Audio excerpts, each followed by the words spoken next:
Well. I'm back. Join us. Thought I could get rid of you, but here we are. I was busy just checking the door to see if the Steam Deck arrived. So Thought I heard the doorbell. I had to leave real quick. I can't miss it.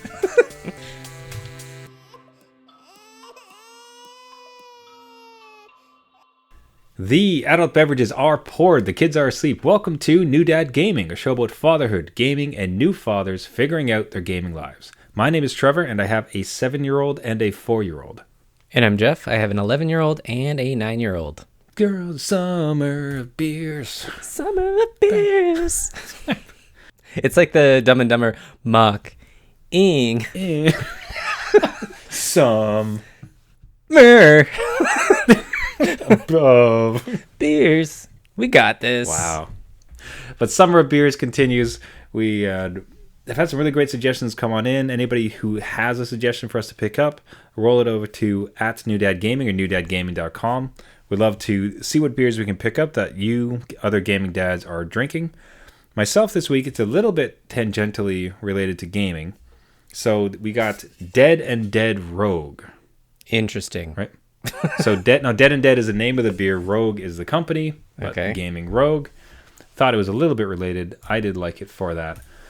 Our brewers and distillers teamed up to show off the best of both worlds by aging Dead Guy Ale in Dead Guy whiskey barrels. Wow.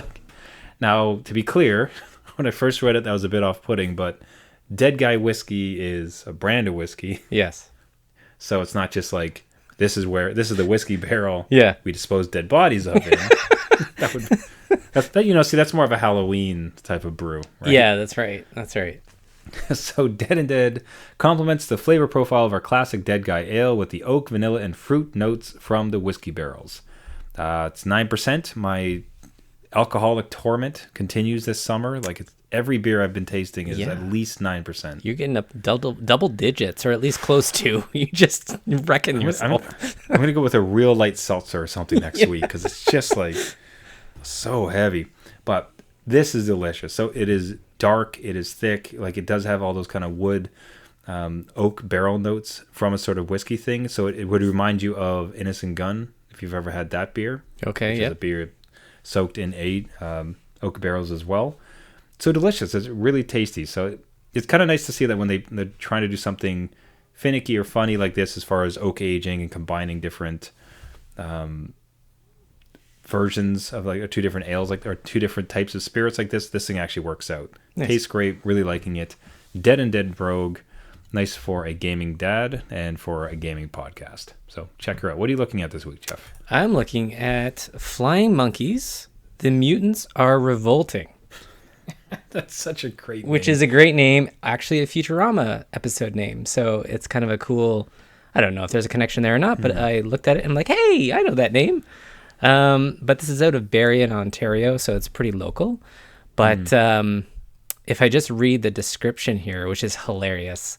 It's from the depths of the fermenters arise hop mutant golems and pure alpha acids. We've all seen it before. Alligators of enormous size in the sewers, little turtles who grow to talk and fight crime, cannibalistic humanoid underground dwellers, and now hop mutants from the barrage of IPAs that coat our lives. This is amazing. I love the copy. God, man, they have such fun with it. It's the one thing about Flying Monkeys where any beer they have is just absolute hop city. Yes. You got to be ready for it, but the fun that they have with their brands and their flavors and everything else is just a blast. Now on flavors, how is it tasting for you? Oh, if you do not like tropical flavors, do not come near this beer because it's biting into anything you can think of, like a pineapple, mango, whatever, smorgasbord of melon tropical taste is all in this can. And I like it as a one-off kind of thing. It really you do not get those pasties with this beer. This is it will suck your lips back because it's so that sour tropical citrus taste.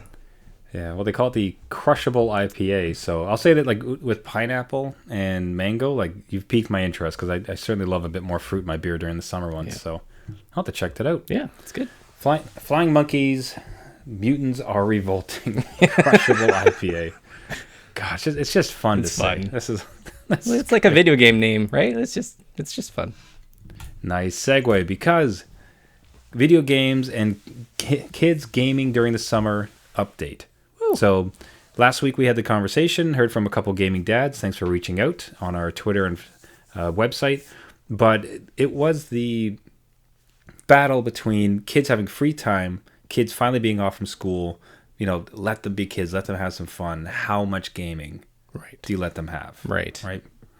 And I'd kind of laid out a strategy where they're going to have there's going to be a time limit, and then we're going to encourage them to continue learning during the summer months. If he produces a bit of homework, like reads a French book and does some math, he can earn extra time. It is paying off, man, in spades. Nice. It has been fantastic so far. So he is opting into it every night, where he's like throughout the day he knows I can only play so much, otherwise I'm not gonna be able to play anymore. Mm-hmm. It's like, hey, can I read the French book now? I want to do my homework. I want to read the French book and do the math so I can go play this game. Give you doing calculus and trigonometry by the end of the summer. That's what it feels like. He feels like he's getting one over on us. Right. Like, I just have to read this French book and I'm gonna get gaming. And we're in the back like, sucker, you're reading, sucker. You're learning. Yeah. So it's been awesome. So really excited. I like that he's enthused about it too. Like he's made that connection, and it might be something we build upon in the school year. Okay. We don't do a lot of gaming during the week. With the kids, it's more of a weekend thing during school year.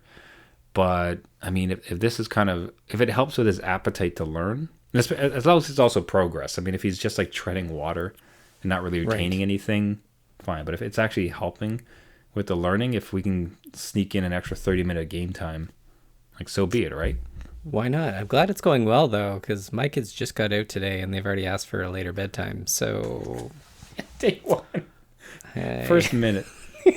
Did they wait until at least they got home? Did they wait till the next day? Like what was the arrival from home? Was it just all bets are off? It was basically coming in the door. Hey, so it's summer hours, right? Like summer hours, like a business. Like just we're open later, right? The sun's up, so we get to do stuff, right? So it was a request right away.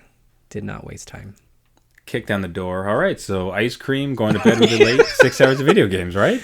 Summer. Works for everyone, right? I'm out of your hair. I get my little gaming time in. So Summer 101. Love to see. Anyway, so yeah, keep those gaming stories coming in. It was really cool to hear from some gaming dads. So if you're having your own issues or luck or different strategies you worked out for how to keep kids reasonably on track and keep those gaming hours to something parents would approve of, reach out to us, newdadgaming.com, @newdadgaming. I like surprises, Jeff. I like surprises, and apparently you have one for us. I'm on pins and needles. Yeah, so this is something that I thought that I could share live on the air and get Trevor's reaction, but I will say, what game is on deck? What would be... you got... No. No way! What would be next on deck in the show? So I went to Steam and pre-ordered a Steam Deck. A new dad did it. A new dad first. Now, someone bought the billet. It has been a whole couple months since one of us bought a console. That's right. Like Steam Deck. That's crazy. We're the worst for each other. We're just like, hey, why don't you buy it? Why don't you buy it? Like, we just work off that energy. So, oh my word. Yeah. So this is one that, again, I'm not totally committing to it in the end. Like, you put down that deposit and then they email you saying, hey, it's ready. And maybe at that time I'll switch my mind, but this was just something like... Jeff, hold on. Who on earth are you kidding? I know, right? In what universe are you possibly going to not accept it? Unless you're broadcasting the next episode in a box. Like, it's just, there's no way you're canceling your Steam Deck purchase. No, we can write it off on this show, so it's fine, right? Yeah. But it's something that I've looked at for a while. I think we both looked at it. It looks enticing. Yeah. It looks like something that would just... I love the Switch and how the mobile portability of that works. And I bought a lot of games. We talked last week on how the Switch is just a good form factor for me to play as a dad. When the TV's taken or, the kids are out or whatever. It's just something that I can take with me and have that experience, which is great. why not up that experience and have the premium version? Oh my word. That's stunning. That's so fantastic. I want to know I'm so curious to see what the experience is like as a dad with two gaming sons. Yeah. Who are going to want to get their like little mitts all over it. So, and just how it enables you. So like Jeff's secret gaming sessions in the closet, Jeff's secret gaming sessions outside. Yeah. Jeff's in the car waiting for soccer practice to finish with a Steam Deck. Well, I kind of want to like write it off to them like, oh yeah, you remember I was talking about the Game Gear? That's just one of these. It's really old. Don't look at it. Look how big it is. Oh. You don't even know. It doesn't. No, that's not Elden Ring on there. No, it's not. It's like Sonic. Don't worry about it. I was gonna say, if you really want to fool them, you just bring up some GBA ROM. Yeah. Or a Game Gear ROM, even better. Well, look at these graphics, so chunky. Part of this too is the emulation capability, and I'm just saying, Wind Waker is there for me. I'm not saying that. Finally, you did it. Yeah, right. So I don't know. There's just a lot of options. It looks great. That's a great question. Like, what gaming dad finally getting a Steam Deck? Like, what are you actually like the most interested in? It's almost on the basically it's on the way to your house. Like it's close to shipping, right? Basically, Gabe Newell is in his car driving it over. Yeah. So you pull the trigger and you hit the button. Like, what are you enticed the most about playing? Like, what are you excited to play on this thing? Well, it actually stemmed from a couple weeks ago when I was playing with my kids through Steam, one of our games, and I saw the library of stuff that I don't play anymore and would love to. It's like, I own what? I own everything. Like, there's a lot of games there, and we talk about backlog, but like I never count my Steam library, and I don't know why. It just sits there off in a corner saying, play me, but I never look at it because it's too much. But I saw all those games. I'm like, you know what?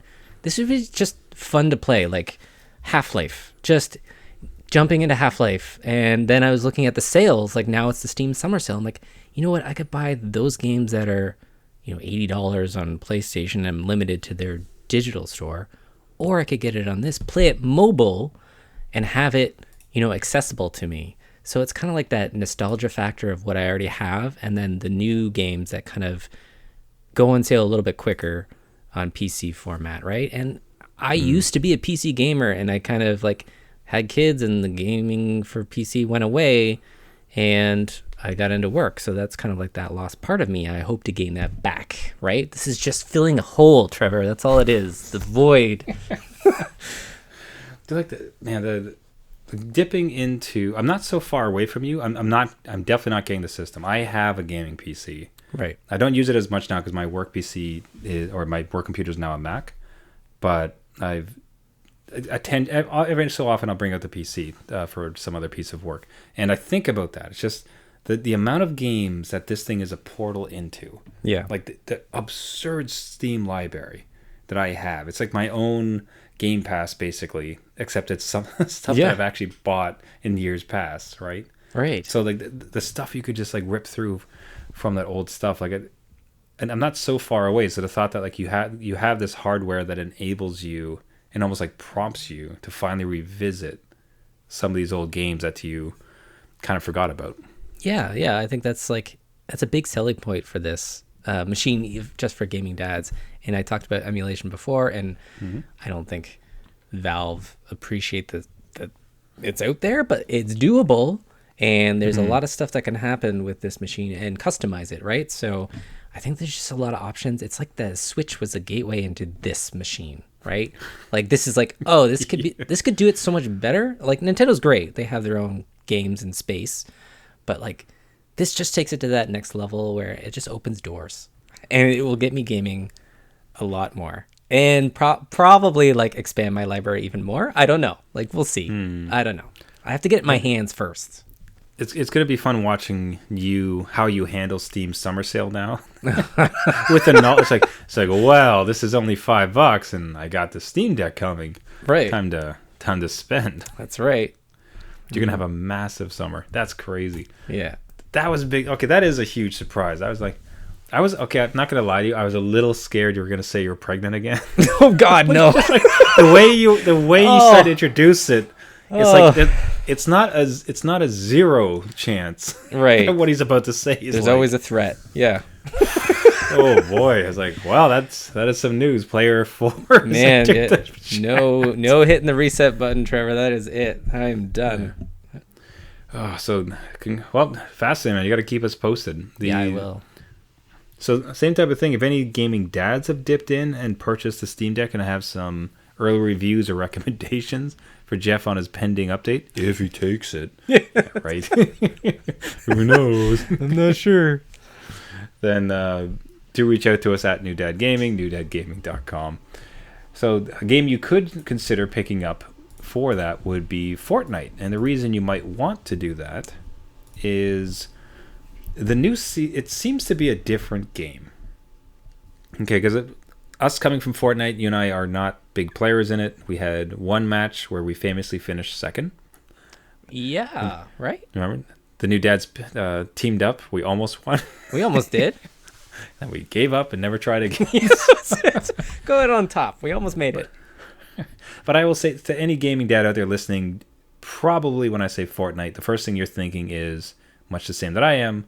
Okay, 14-year-olds, amazing at this game, building ridiculous structures within a minute, dying and like not knowing where I'm going, then I die. Then I have to wait like 10 minutes to get back in.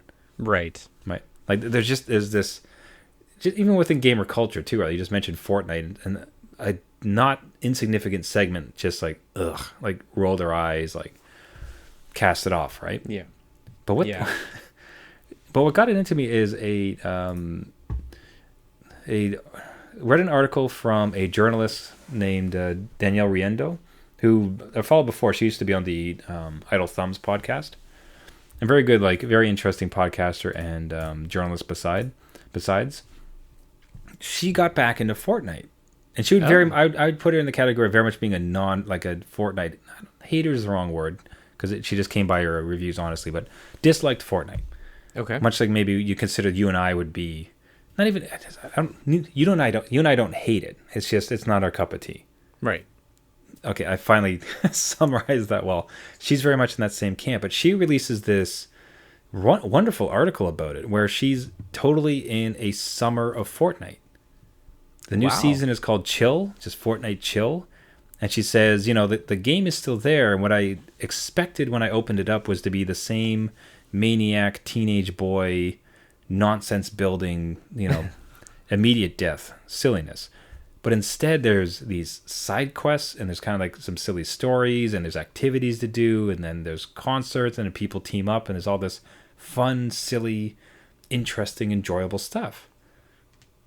And it was kind of remarkable to me just to kind of get this glowing review from somebody I know that has had the same type of experience that we had that says, I'm really into this game.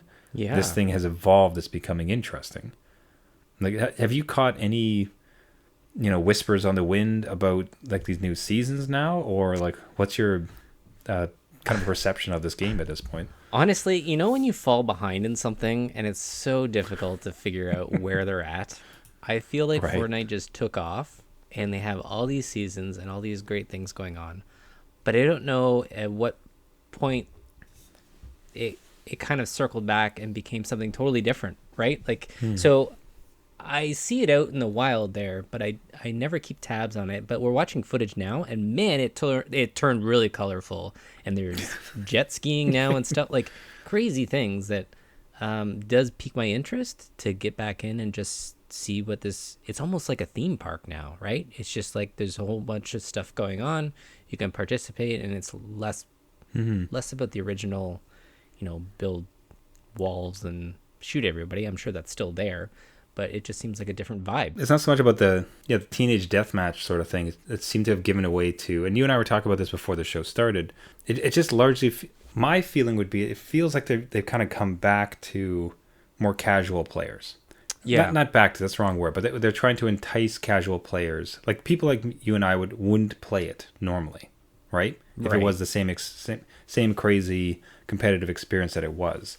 And instead now they just seem to be embracing this, like, no, let's just create something where a lot of people can have a lot of fun. Yeah. Lean into the silliness, lean into the irreverency of it all. And let's create some experiences for people who aren't going to be able to have that twitch finger build the skyscraper, kill 30 noobs type of thing, and instead just have some crazy big fun stuff. Like, let's expand, let's go nuts, let's take all of the billions we rake in every month and see what we can do to build a game for everybody. Yeah. Right? So it's almost like just trying to court I feel like it's just trying to court everyone who would push it aside. Said like, no, come back in and have some fun. Yeah, and it seems like one of those games where like every idea is on the table, right? Like Nice, yeah. It doesn't look like they throw anything away. They just incorporate it down the line, and I think that's part of its charm. Is charm the right word? I don't know. It just seems like its unique ability to kind of just throw anything out there and just have fun, right? And I think we do lose that a little bit in gaming. Was just a sense of fun. Like, not everything has to link together. Not everything has to have some sort of crazy arc or connection.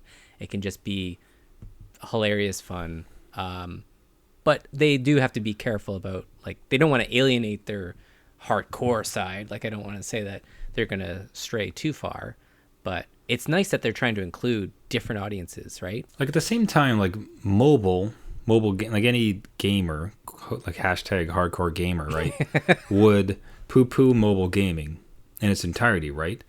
It's like, oh, my like aunt plays Farmville on Facebook, meh, or whatever else it is, right? But that industry rakes in such absurd, obscene amounts of money, right? And like the pro scene, it's like a couple thousand guys who are very good, guys and girls who are very good at it. Yeah, you know what I mean? Like, as much as there is somebody who wants to be the best of the best and challenge it, there's a lot of more people who grew up with gaming who just want to have a good time. I think so. Yeah, right? I think that's a good way to summarize it, right? Like, just, you know, they're trying to appeal for a wider scope of gamers there, and you know, that other hardcore side of it is always going to be a part of it. But there's a space for that. I think they could do both. It's basically just like the core gameplay is difficult to master and very precise. Like, if you're going to be the best of the best, yeah, you have to dedicate practice. Like, you got to have the skills. But for no the rest dad of time. us, You gotta like, that's gonna be my kids all summer. They're like, I really want to be a Fortnite champion. You need to let me have all these hours of screen time, and they're gonna have a business case. I'll wait for the PowerPoint. But for the rest of us, it's Darth Vader. Whee! Exactly. So, yeah, so I'm gonna say, like, I downloaded it to the PS4 of all things. Just wanted to make use of my system on loan here to give it a shot. But I'm gonna dive in. I'm curious to give it a play a few times this week and see. I don't want to say if it hooks me or not, but if just like what it's like to can someone who kind of bounced off of it and its seriousness and its difficulty, I bounced off it hard. Can it capture me again? Would this be a game that maybe I'd want to play a bit more? I mean, as we watch Indiana Jones, Spider-Man, and Darth Vader all in the same clip, I'd be interested to hear your thoughts. Like, yeah. There's a lot. I'm gonna see how they like slowly bring me in. Right. So if anybody wants to read the same article that it's a short read. It's on Fanbyte, Fanbyte by Danielle Riendo. She's a excellent reporter. Titled, "I'm glad Fortnite is so chill in 2022." Okay. So it's an interesting read because, again, it's just people who bounced off. It's like, I'm surprisingly liking this now. Yeah.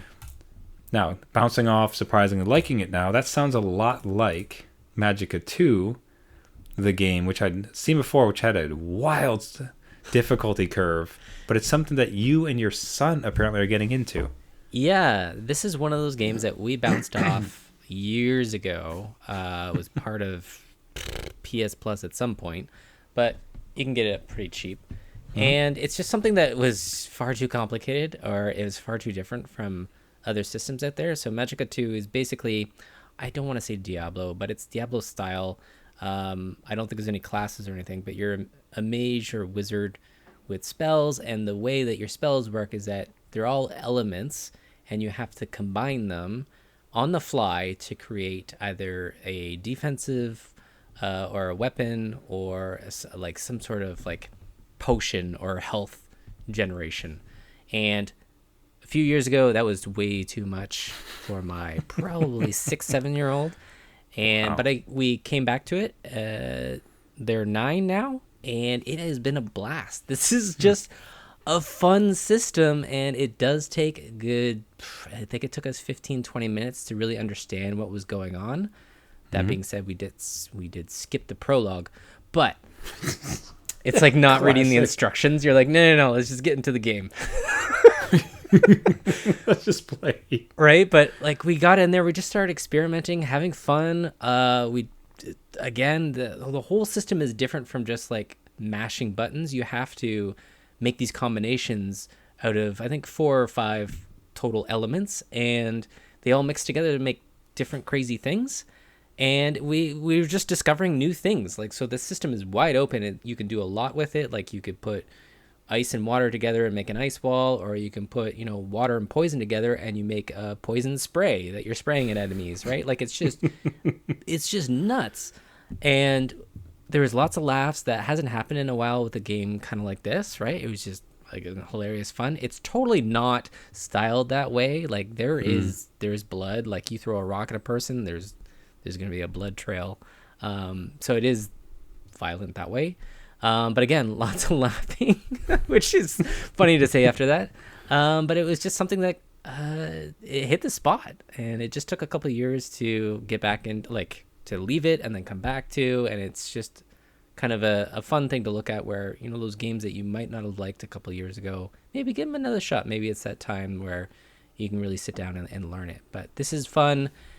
There is friendly fire in it, though, and you can't turn that off, so that could be a sticking point for kids. Just saying. Yeah, for dad and son, and kid game time, that could be a little bit contentious, but yeah, siblings, I'm more like the sibling thing. It would just be like, why'd you kill me? Now you can resurrect anytime. Like, there's no lives, especially on that difficulty we're playing. You can resurrect infinite amount, but it is hilarious, and it's a pretty good game. I would suggest just looking at it and testing it out. I believe there's a demo in a lot of systems, so just trying it out. Good recommendation, yeah. I remember the writing being very sharp, like legitimately funny, like well written. Yeah. And then that's such a fascinating game loop compared to unique. I've never seen anything like it. Like, it's about one of the most unique kind of fighting things I've ever seen put together. So yeah. It's good to hear that the two of you have gotten into it. That's so interesting. Yeah, it's different, and we'll see how long this lasts. Again, we're on like this Diablo kick where we're like finding anything and everything kind of fits into that realm. So we're trying out a whole bunch of stuff. Whatever works. Yeah. Whatever's not Diablo Immortal at this point. That's right. That's right. Yeah. You know where that game's gonna work great. Where? What? On a Steam Deck. Oh, that's right. It's gonna look real nice on a Steam Deck. I'm just saying. There you go. So it's all worthwhile. All right, everybody. We'll wrap it up there for the week. Everybody, thank you so much for listening. This has been New Dad Gaming.